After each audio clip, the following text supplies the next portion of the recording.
And with me now, Progress Texas Executive Director and Hillary Clinton supporter, Ed Espinoza.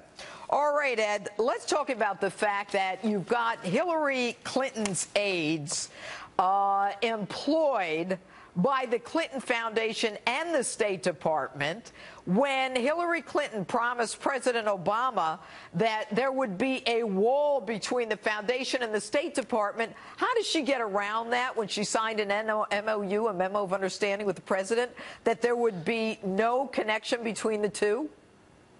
Well, first of all, thanks for having me back. I do appreciate being here. And as far as the emails go, look, I've worked in a government office before. Many people have. You can't always control the emails that are coming in to your office. No, that's not my question. I'm not talking about the emails. I'm talking about Hillary Clinton said that there would be a wall between the State Department and the Clinton Foundation. So if there is that wall that she promised the President of the United States, how is it, number one, that Uma Abedin is paid by both the State Department and the Clinton Foundation, and that she is reaching out to the State Department to make sure that a Clinton Foundation donor gets a meeting with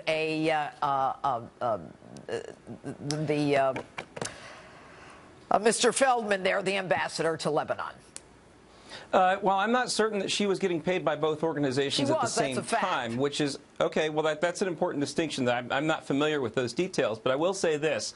If there's an MOU between the State Department and another office in the government, that doesn't necessarily bind an outside entity by that MOU. The MOU was between Hillary Clinton and the president, saying that there would be a wall between the foundation and the State Department. I'm trying to give you an answer to it. Respectfully, if the other organization from the outside sends an email and they send requests, they're not bound by, the outside entity is not bound by that MOU. Now, as I was saying, I've worked for government offices before. Lots of unusual and sometimes misguided requests will come into those government offices.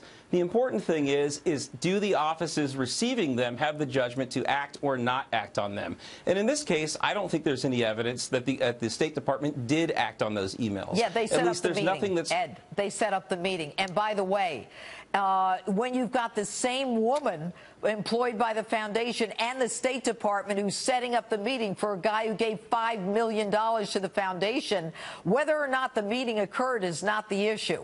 Shigori and Feldman say it didn't occur, but they set up the meeting.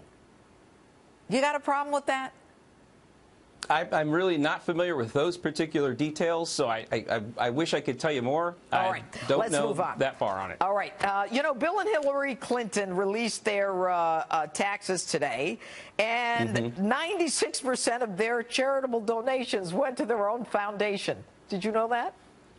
I was unaware of that, no. But I do think that it's telling that they did release their tax returns when, comparatively, Donald Trump hasn't released any of his tax returns. And I think that if we want to have an even playing field to see where charitable contributions are going, that let's see where Donald Trump's cards are. We know where the Clintons' cards are now. Yeah, we do. And they put their money in their own foundation, which we don't really understand because accountants are telling us they have a whole new paradigm the way they set it up. Ed Espinoza, it's good to have you on the show. Thank you so much. All right, my political panel is still ahead tonight, and we'll get into all of this. But next, National Donald